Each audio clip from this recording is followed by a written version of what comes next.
Well, good morning. Welcome to an early course member live. Well, I guess technically it's on schedule. Anyway, yeah, let's get started with the usual. Traveling today and tomorrow. Sadly, I prefer to be at home, but you got to do what you got to do. So with that, let's go ahead and get into the daily wealth first. One thing that I like to bring up is something I've talked about also before, but I think it's always good to think about. Let's see here. Let's get into this. Okay. Uh, there's this interesting sort of phenomenon where you can have a great business, and I remember this with being a real estate agent, just a broker, and helping clients. And you can have a fantastic business and do very, very well helping people, and then all of a sudden, businesses change over time. Industries change, rules change, preferences change for what people want, and there's a very, very common mistake of wanting to keep things how they used to be, and basically not change. So let's go ahead and write this down as we go. Let's see. There we go. Okay, good. All right. So in business, there can be a desire not to change, to keep things how they were, how they used to be, keep providing your original service the same way you used to when you first began. Example, when I started in real estate, I went to every single inspection, appointment, every document that had to be signed. I did everything with my clients. And by 2015, so about 5 years in, that became pretty much impossible unless I was, accepting of sleeping, sleeping nominally, and being overwhelmed. So I finally hired someone, hired an assistant to help with emails and letting inspectors into properties, etc. It was so hard to adapt to this change because I didn't want my clients to feel like they were receiving less value. This is a typical growing pain. But I realized that this was really just sort of at some point that becomes the next phase. At some point, that just becomes the next phase, though. And ultimately, how you sell yourself to your clients matters. And the same is true when industries change. So, I remember in 2018, even in 2017, we started seeing rates move in a little bit more of an aggressive way upwards. And that led to a lot of frustrations for sellers. And we actually had to change a model that we were very used to. So I'll give you an example of that as well. Before 2017, I'd always help clients renovate properties before selling them. In 2018, though, as the China-US trade war under Trump went on, and Powell started hiking rates, the more time we spent renovating, the more the market actually moved against us in the short term. We had to time the market if we spent 45 days renovating, we might miss the buyer pool qualified at certain levels and sell for less, right? This took a total adaptation. We went from 45 days of cleanup to as is, quick sales, maybe quick carpet paint, etc. For sellers. All of these, all changes in business are frustrating because you get really good at something and then things change. This is on steroids, by the way, in social media, but I think it applies as well to think about mega caps and AI, right? I mean, look at Facebook, for example. Consider Facebook. First it's Oculus, then with crypto and the crypto wave, then it's metaverse, now it's llama AI, and this will go into a little bit we'll want to talk about with Facebook as well. But changing is really important, and then frankly for Zuck, it's bending as they say, bending the knee to Trump. And these changes just become necessary to really survive in business, to keep excelling, I should say. They may not be what is desired.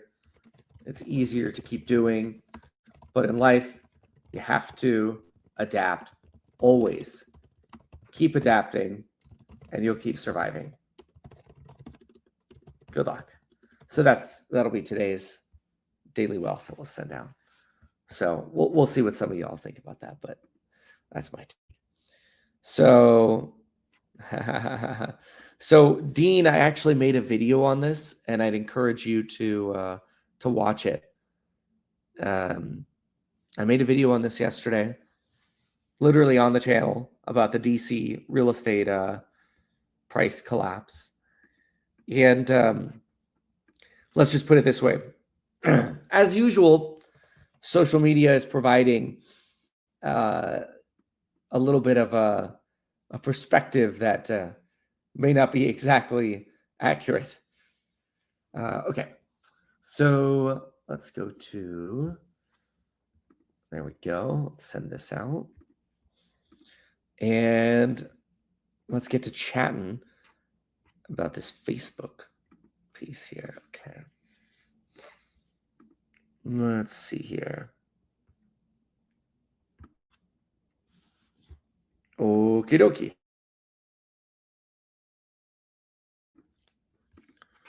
All right, this always just takes a second to send. All right, let's go into this. I think it was, let me pull this meta piece up. I have not read this meta piece yet. I just saw it, and I want to take a peek at what their argument here is.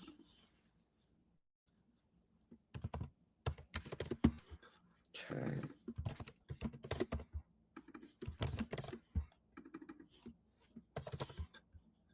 Okay. I got to sign into this. Everything's behind a paywall these days. No problem. Well, the issue with all the paywalls is then you have to remember, what email was it? That's all right. Let me see if I have it. Oh, how interesting.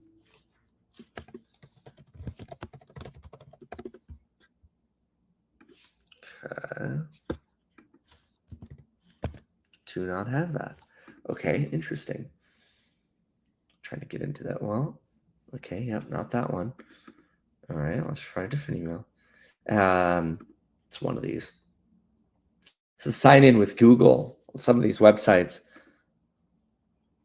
Yeah, you try to get back into what you know you've paid for. And it's like, all right, well, which one? Ah, got it. Yes. All right. Good. I'll send that out as well. And there we go. 1 second here. Paste and match style. Cool. Email. Oh, by the way, this could be a good one for tomorrow. Before I get into this meta piece, I shared this story yesterday with Lauren. I thought it was really interesting. So related to the kiddos, and it might be useful for you as well. So this is what I wanted to talk about. But before I hit that, there's something really interesting here.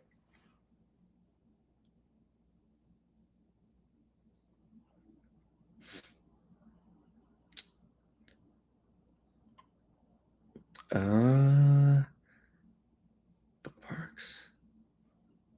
There it is. Okay, so yesterday I sent Lauren this article. Why did Microsoft admit that AI is making us dumb? And I thought it was really important for child development, especially. Microsoft plans to spend $80 billion on artificial intelligence this year. So why did they recently publish a research paper showing an erosion of critical thinking skills among workers using Gen AI tools like ChatGPT? If we were being generous, we could say it was genuine scientific inquiry. More likely, they want to keep ahead of the curve as AI disrupts certain jobs. The study, carried out in conjunction with researchers at Carnegie Mellon University, showed that people using AI, including teachers or office workers or whatever, found a striking pattern. The more participants trusted AI for certain tasks, the less they practiced those skills themselves, such as writing, analysis, and critical evaluations. As a result, they self-reported an atrophying of skills in those areas. Several respondents said they started to doubt their abilities to perform tasks such as verifying grammar in text or composing legal letters, which led them to automatically accept whatever generative AI gave them.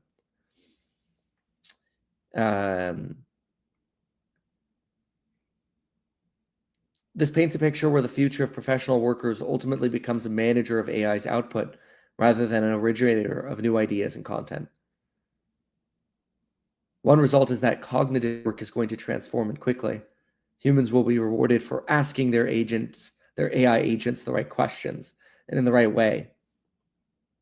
As frightening as that sounds, consider that Socrates once wrote that writing would lead to the erosion of memory, and that calculators were once expected to kill our math skills. But honestly, they probably did. What's different is that AI probably encroaches on a much broader part of everyday cognition. We're put in positions to think critically far more often than we are to calculate sums or calculate travel routes, whether crafting a sensitive email or deciding what to flag to our boss in a report. And that could leave us less able to do core professional work or vulnerable to propaganda.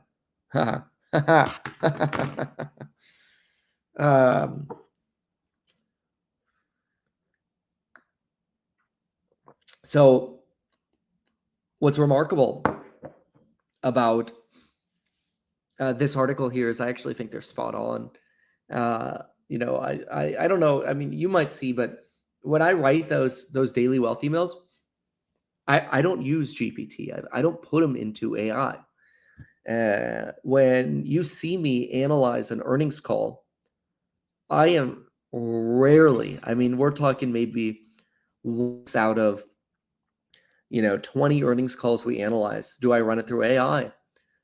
And there's a reason for that. I don't read earnings calls to try to spit out the fastest generic answers. I'm trying to read these earnings calls to get a sense of CEO sentiment, or CFO sentiment, what they're feeling. And I got to read those words myself. Sometimes I even just have to listen in unique cases and use sort of the hearing element. But when I write posts on eHack, which is inconsistent, but when I put things there, there's no AI that's going into this stuff, and this is intentional. It's not designed to slow down. It's actually just designed to make sure I maintain a unique perspective and not sort of a copy and paste perspective. Unfortunately, I think this article has a good point that it's really easy to become propagandized with AI summaries of news, because frankly, if you think about it, if everybody's now doing or trying to do AI summaries of articles or news, then the most powerful creature ever becomes the AI bot that's summarizing you the news, and then everybody gets the same sort of generic summary. I'll actually give you what I think is one of the most dangerous examples to date that I've seen about this. Let me pull it up.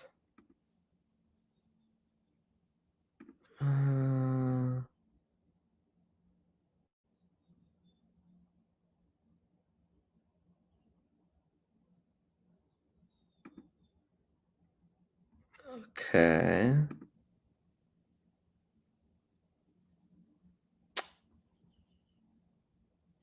All right, let's share this. Share screen. Yeah, I did talk about the Libra story yesterday also. So it just makes me wonder if the YouTube algorithm is not showing you all the vids, because I've now been asked about Libra and I've been asked about the DC housing market, which were literally both videos. Well, one was in the Meet Kevin report and the other was specifically titled the DC housing market. But this is interesting to me. Elon Musk says Grok 3 is so based, laughing emoji. What's your opinion on V Information, which is actually the website we're about to read? The Information, like most legacy media, is garbage. It's part of the old guard, filtered, biased, and often serving the interest of its founders or editors, rather than giving you the unvarnished truth. You get polished narratives, not reality. X, on the other hand, is where you find raw, unfiltered news straight from people living it. No middlemen, no spin, just facts as they happen. Don't waste your time with the Information or any legacy media. X is the only place for real, trustworthy news. Okay. Now, where was this last post he just said? I just saw another one which sort of relates to this. Which, there. I am endlessly amused by the infinite indignities I suffer on the very platform I own. Okay, so there's actually a lot to unpackage here, because what we just learned is that AI is the most powerful creature in the world because people are trusting it more and more, and it actually enables them to get propagandized. And then you have Elon Musk literally providing you an example of how great Grok 3 is by proving to you that it is a propaganda agent, followed up by Elon Musk saying, hey, why is it that basically I get made fun of on the platform I own? Well, hold on a second. Why should you not? Should speech be catered to not criticize you because you own the platform? And should we really be using a chatbot that is opinionated with the flair of its founder? It seems to me like this is exactly like Elon is turning into exactly what you don't want AI to do. He is turning into what he says he's going to protect us from.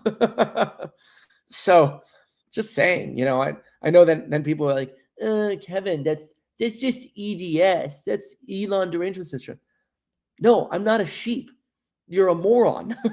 If you don't see this shift, then you're blind. So with that said, let's now go to the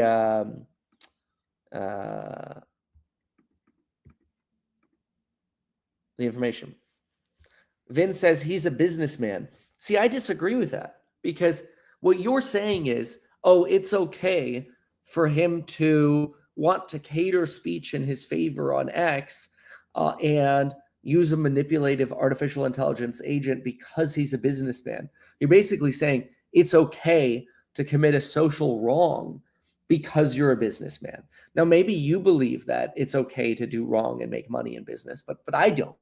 I actually don't think you do either. So I don't think you mean what you're saying there. That said, here's the information. Meta AI may not be as good for ad growth as investors think. No, so I personally look at this. I'm like, oh, this is interesting. So like, if I were an Elon disciple, I might look at this and just go, oh, well, the information is fake news, so I'm not going to read it. Well, I haven't read this yet. I haven't put it through AI. I'm not going to put it through AI. I'm actually going to read this because I'm curious. Why? Why is Llama not good for Meta? Meta's platform has been a darling. The stock is up.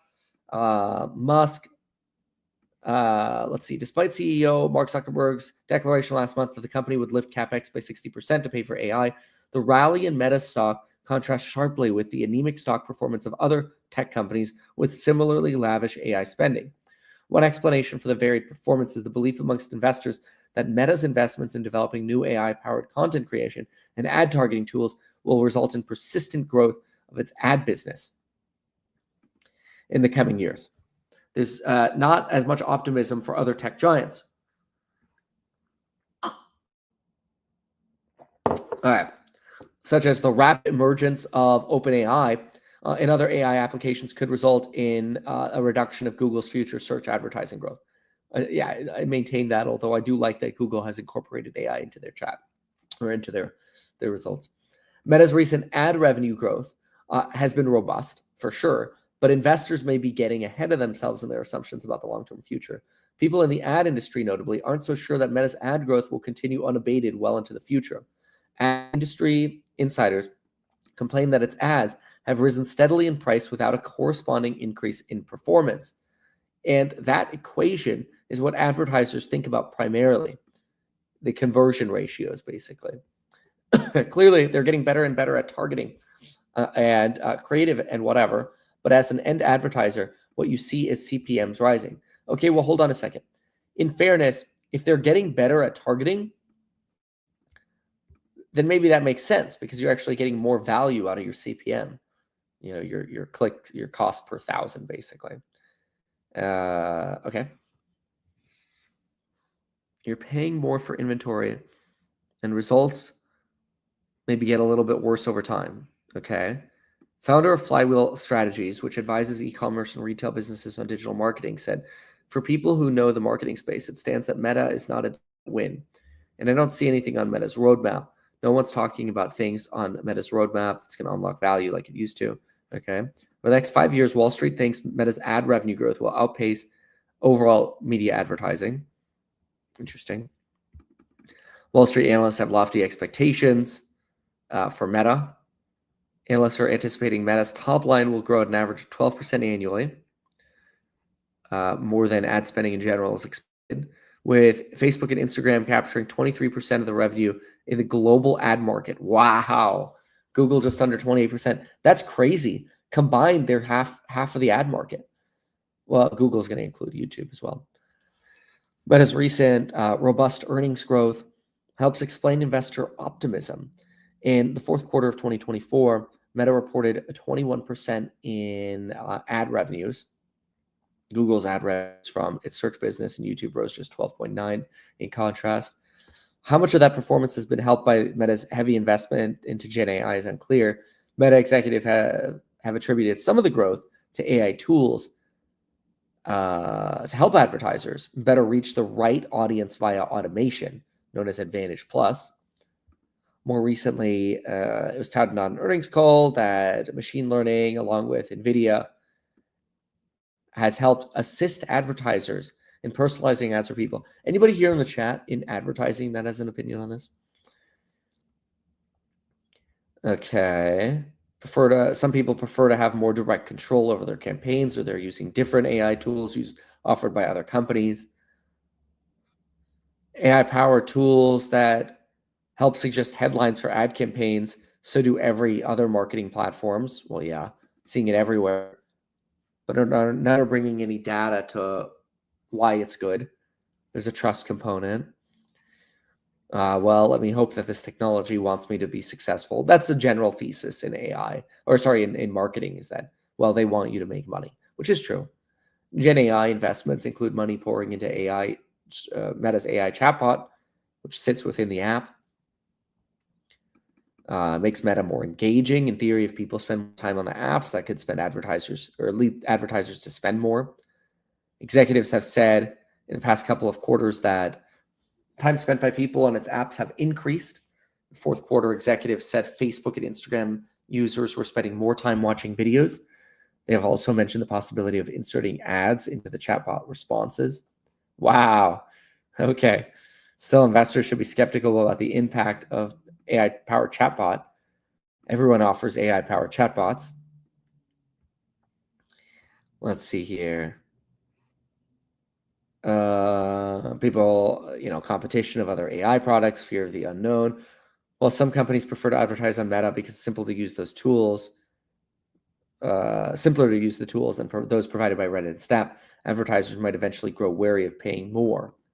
Okay, that's so far. I mean, I don't know that was too particularly helpful. It's the fear of unknown. I mean, it's fine. They're basically making. I mean, there are a couple small arguments in this. I don't think it's great, but a couple small arguments here. First of all, Meta makes up like a quarter of the online ad market, and expectations are for Meta's ad growth to exceed the sector in social media, which is interesting because they specify that it is particularly social media rather than, let's say, all advertising. So it's a good point that expectations are maybe a little bit higher than what the industry is going to grow at. And potentially that's because of Meta's investment into AI. But if AI is a commodity and you could use basically any AI tool, then is that necessarily true? It's interesting. It's an interesting point of view. All right.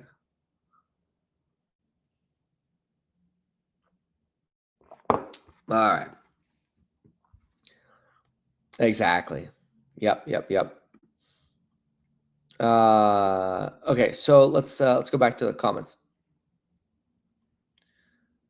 Okay, let's see here. That's why he kisses Israel's ass, because he's a businessman. X will tank every he has, unless he continues to focus on profit.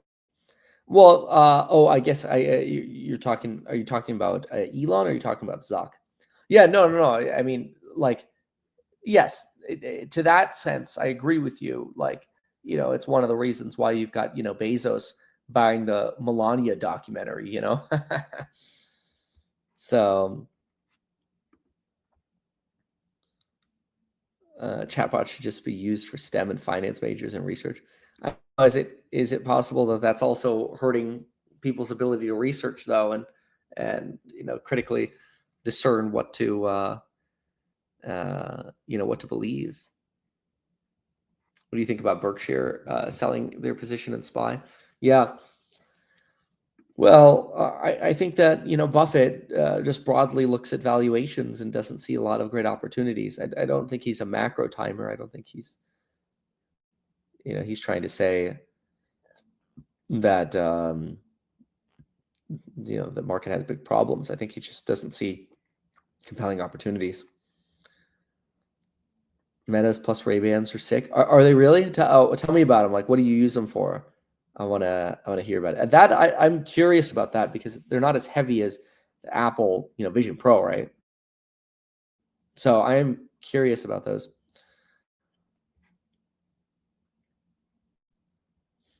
I know the insurance is insane, but a $1 million property renting for $3K a night.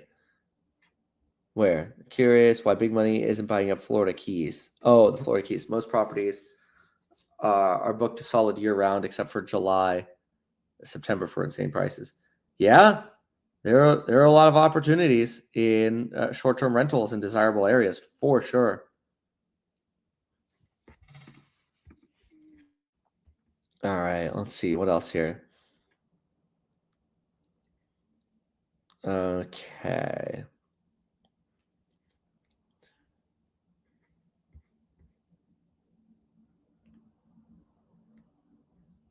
Okay, kind of feel like Doge went after US aid because of all the bait for MAGA. The headlines every day are wild. Not everyone who voted for Trump is MAGA. Could be an issue.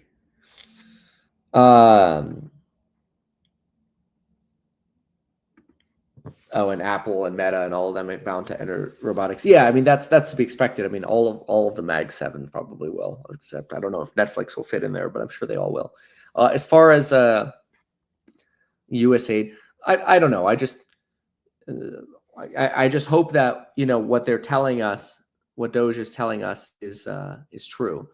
Because if they're not understanding what they're cutting and they're just cutting everything, then they're highly likely to make mistakes. Where does the Luddite opinion begin and positive advancement start? Why is Microsoft trustworthy more than Elon?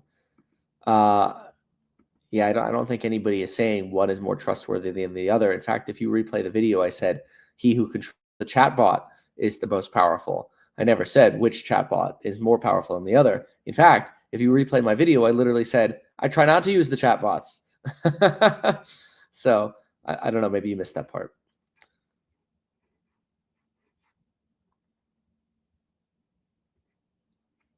Okay. Will robots become commoditized? Of course. I mean, over time, just like anything, you're going to get a standard set of features and functions and a lot of competition in that space for it.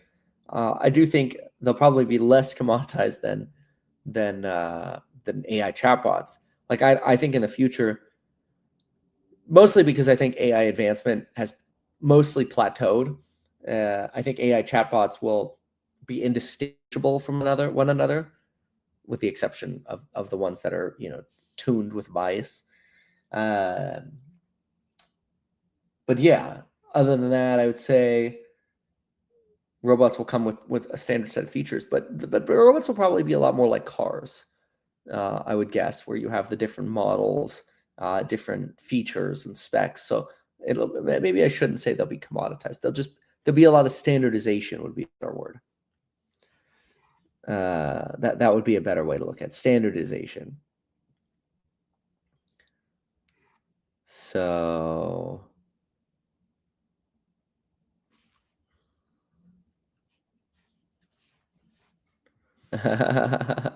Trump's recent updates of all the wasted spending saved winds up being 1 minute of government spending a year. Yeah, there is an economist piece on this. Where was it?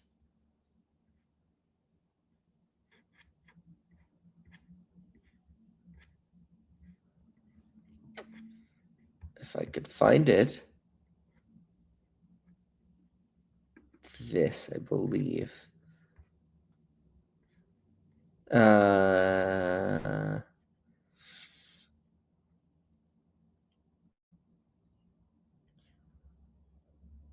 here it is. Look at this.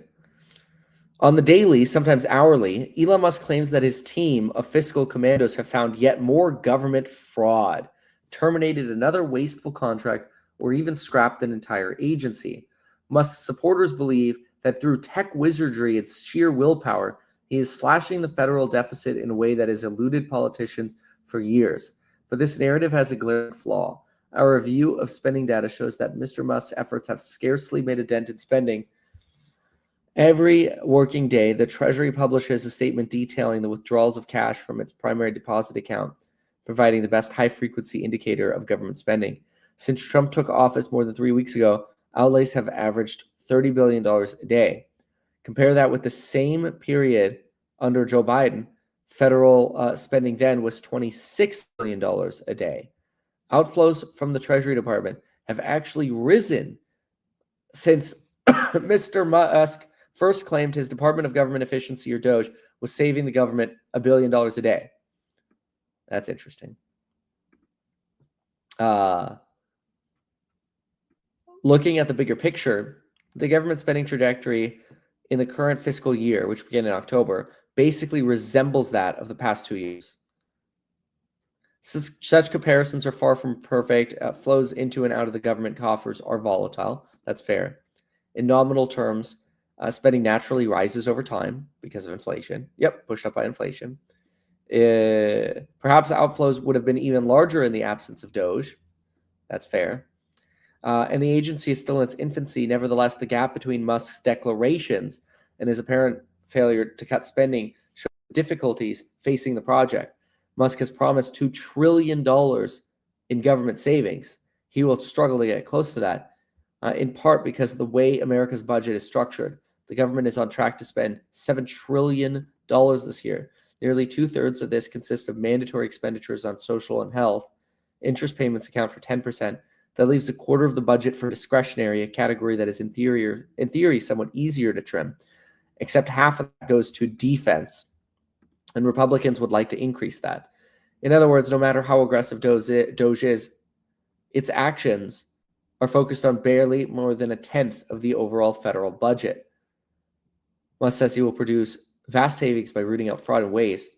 Undoubtedly, an organization as large as the government has fat on its bones and would benefit from an exercise regime, but it's more accurate to view it as flabby rather than morbidly obese. The government's accountability office, Watchdog, estimated that losses from fraud in recent years have run between $233 to $500 billion.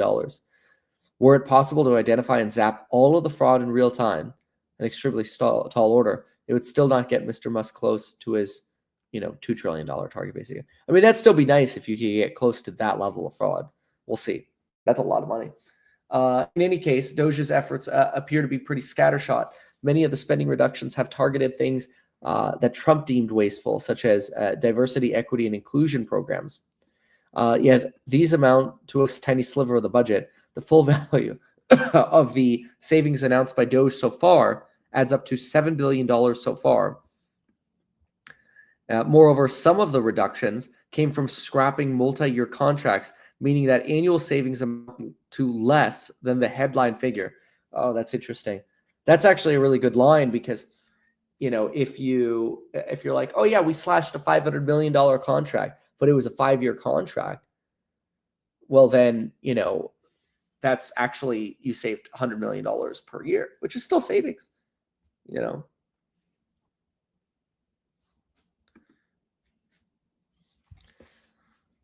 If the controversial closing down of USAID counts as cost savings, its savings would reach $45 billion per year, or just 0.6% of federal spending.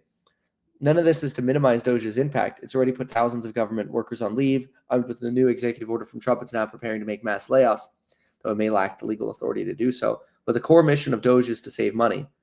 It's not optional to reduce federal expenses. It's essential, Musk says. And on that count, it looks like he's likely to come up woefully short. I mean, that's at least the Economist POV right now. But it's an interesting piece and gives a little bit of insight there. Been decades the government's been overspending on wars, foreign aid, electric school buses, 10 electric car chargers. That's true. Yeah. And Trump did say he wanted to reduce spending. We saw that live.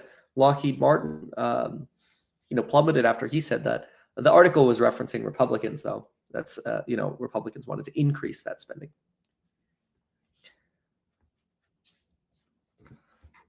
Severance is front-loaded. Yeah. Let's see here.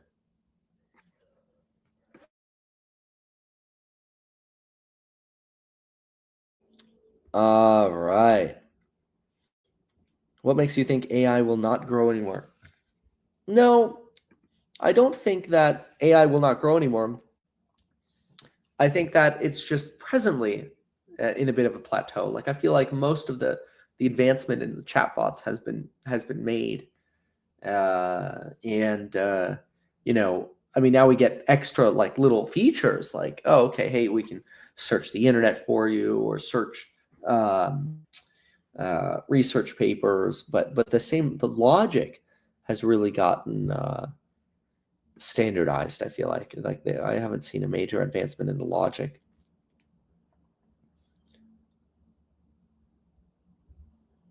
So yeah, 0.6 here, 0.1 there. Eventually it all adds up. It definitely all adds up. That's true. Doge's chaos theory applied at the most sensitive level. That's true. Yeah.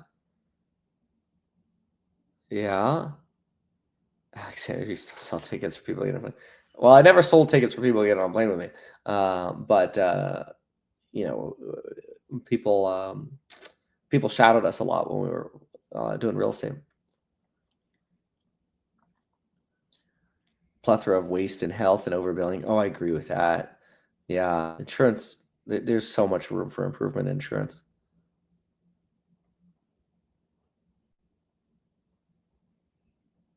Huh. That's weird that YouTube won't allow you to listen on 1.5. Well, maybe because you're caught up to the end of the live stream, and unless I start talking at 1.5 speed, you can't really watch at 1.5 speed.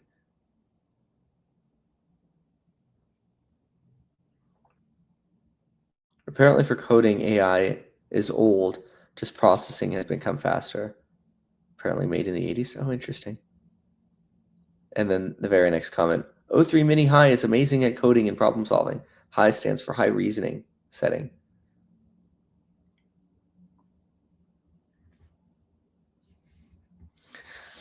Okay, so what else is going on out there?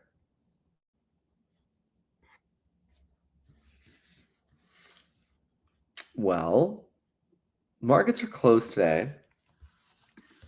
So I guess that leaves us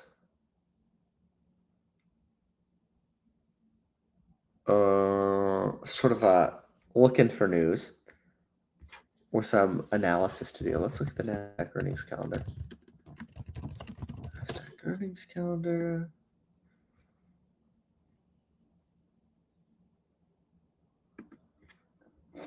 Let's go back. Let's see here.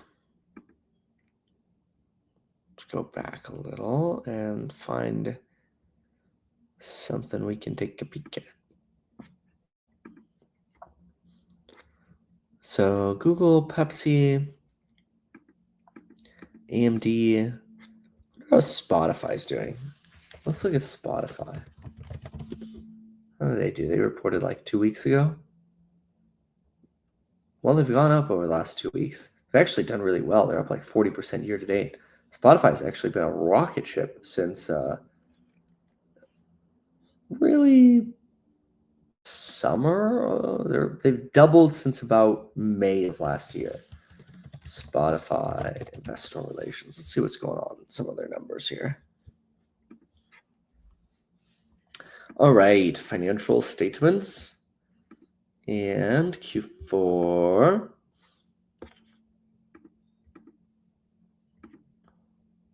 Peek here.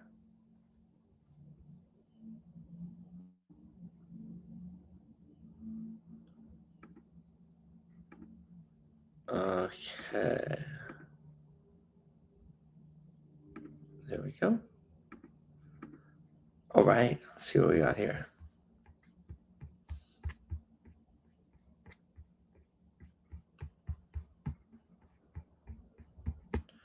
Come on, give me the financials.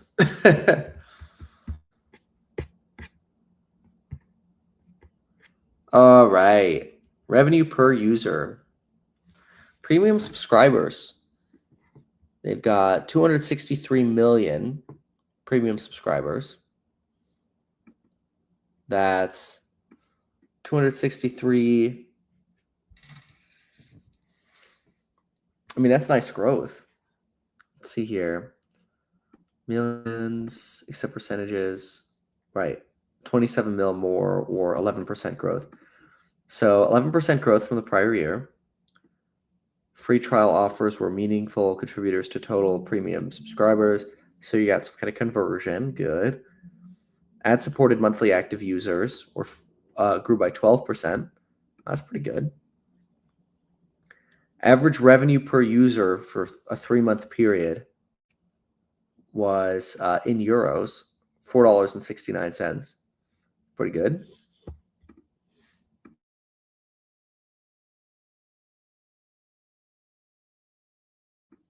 Okay.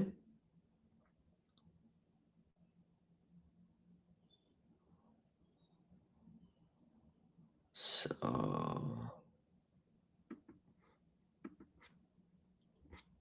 okay. Premium ad supported. This is where the revenue is coming from. Wow. Okay, so the bulk of the revenue comes from ads or from premium. So the whatever they're giving you at Spotify Premium, that's where the dollars are. Yeah, look at that.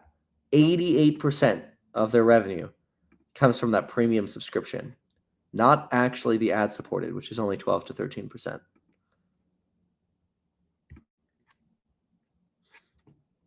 Yeah, that's incredible. Profit margin. Okay.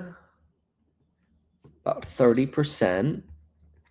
But then how much goes into sales and marketing? 9%. Okay, that's not that bad. It actually shrunk. Wow, they actually shrunk their advertising budget. Yeah, look at that.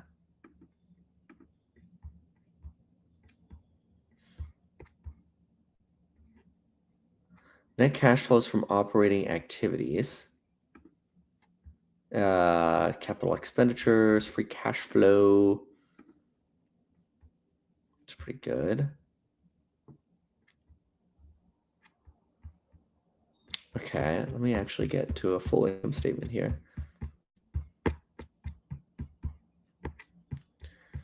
Where art thou full financials? I suspect their balance sheet and everything looks pretty good. That's some nice growth that they have. They have a reduction in OPEX. They have expansion in premium services. The margins are good. Here we go. Revenue. So gross profit. Wow, that's a huge increase in gross profit. Look at that growth. I mean, they actually exploded between 24 and 23. See, between 23 and 22, they only grew gross profit. Let's see here. Gross profit grew 16%. But before that, gross profit grew at 39%. That's impressive. Sales and marketing shrunk. R&D shrunk. G&A shrunk. So all of a sudden, we went from losing money to making a lot of money, to making 1.3. This is fantastic. And then you got earnings per share of 567. That's great. What's the stock trading for? Spot stock. Wow. $638. Okay, geez. $638 divided by 5.67. Oh my gosh. Okay. 112 times. All right.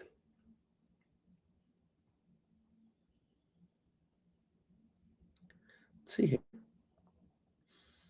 What is their EPS growth estimate? I mean, they did just go profitable, so they might have a pretty strong, 30% growth rate on EPS or something. Let's see what's being forecast. I don't know how often they can cut their OPEX like that, though. So 2025, we are expecting, okay, that's nice. We're expecting EPS to grow 77.3 times plus 29.7 plus 23.6 plus 15.1. That's over the next 4 years. Oh, I even have 5 years. 16 here. 161 divided by 5. It's about 32. It's selling for like a 3-peg.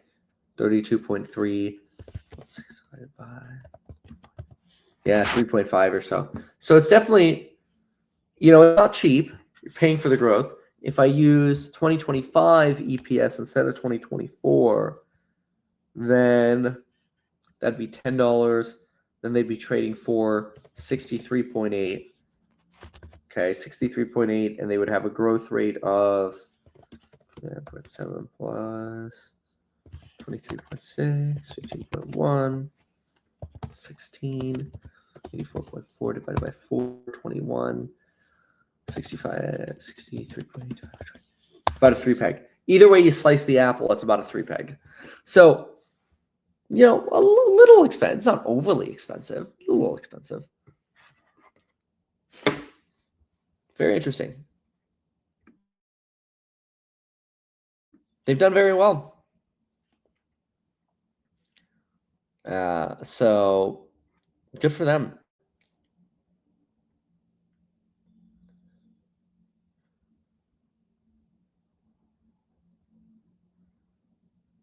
All right, let's see here. I was not caught up. Oh, it's still not letting you.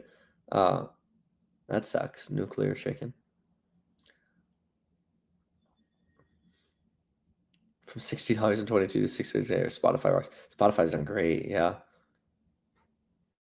All right. So I'm saying Bitcoin is successfully broken out of a descending triangle pattern. Oh, really? What's it trading for right now? 96.4. What time frame are you looking at your breakout? Thoughts on Hershey's? Well, I mean, Hershey's is having some pain right now because of cocoa prices, chocolate, input costs. So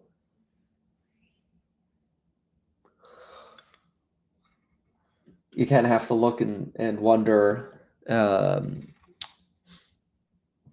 does this work? Oh, that's cool. What am I trying to say? What's your prognostication of what chocolate prices are going to be or what Hershey's going to do about it? So that's a little harder than, analyzing, say, an ad-supported or SaaS business. And this is really SaaS, right? This is software. And, they just went profitable. I mean, it's phenomenal. Net cash flows are incredible. I mean, $2 billion in net cash flow. What's the cash flow yield though? Market cap is 128 bill. So it's a little less than 2%, like 1.75%. So month of Feb, chocolate for Valentine's Day. Yeah, exactly. All right, cool. So what else do we want to talk about? I don't know. This has all been pretty insightful so far, I feel like.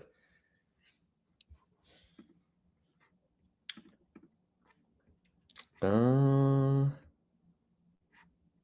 see. The group generates revenue through the subscription sales of the premium service. Yeah, I mean, this makes sense. Just the ad-free, opportunity to listen to the podcasting function. How much is it? That would be interesting. Spotify Premium. $11 a month. And then how much is Listen Without Limits? Try 2 months of premium for $0. Only $11.99 after that. Cancel anytime. Ad-free music listening. Download and listen offline. Play music in any order. Quality audio. They forgot the hyphen. Oh, well, it's high audio quality. Never mind. No hyphen either. Listen with friends in real time. Oh, I don't know how that. Everyone's invited, no matter where they are. Okay. Organize listening queues. What is this? Student subscription is cheaper. 15 hours of audiobooks per month. That's pretty cool. So they're competing even with the Amazon Kindle subscription there. Family plan right here, the Duo or Family. Smart. That's pretty smart. They give you a lot more here than you get from like a YouTube, where you are to some sense getting music and ad-free watching, but maybe not audiobooks or some of the other features here. Not bad. It's actually pretty impressive, honestly.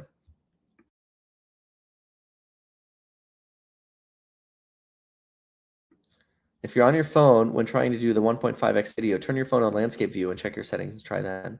Oh, okay.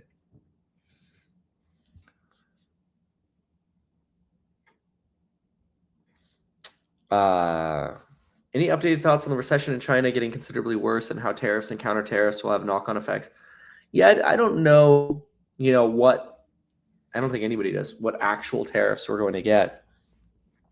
It's also hard to really watch for catalyst changes in China. I mean, we know that DeepSeek is moving stocks in China over enthusiasm over the integration of DeepSeek AI into Alibaba or Tencent, or the potential integration for them. Baba was up 4% on Friday, and it's rocketed since the DeepSeek announcement. The stimulus announcement took it to a 117, and then it rejected and bled out again. But then from there, Baba was up 50% again, which is great. You look at Tencent. That's another one that basically since the DeepSeek announcement has rocketed about 24%. Now, if I go to let's see, stocks over the last, if you look at year to date, the Hang Seng Index is up 15%. So that's a nice recovery. And so, following the stimulus movement and the DeepSeek moment, you've had a nice resurgence in investing in China. It doesn't necessarily mean that there aren't recessionary issues, but the stock market has been doing well. So, okay, what else? So, SMCI still below unpaid. Yeah, probably. As long as that CapEx spending keeps going, which so far seems like it is. Meta, Microsoft, they don't want to give up on the CapEx spend. Now, some of that may end up going into robotics. That'll be very interesting, as opposed to just, servers and server racks. So we'll see. Alrighty then. So yeah, that's very interesting. Okay, cool. So where's Househack looking to buy this year? We have lots of plans. Stay tuned. Househack's doing great. Okay, cool. So big banks are scrubbing their public mentions of TI efforts. Yeah, I bet. All right. Well, DeepSeek did NVIDIA a favor. Ooh, let's take a look at that. Share screen, window. Let's see here. DeepSeek, recent spread of earnings. Oh, okay, they're just talking about how the CapEx spending is going. Yeah, but the CapEx spending was announced like 2 days after the DeepSeek moment. So we know it's too soon to actually see an adjustment in that.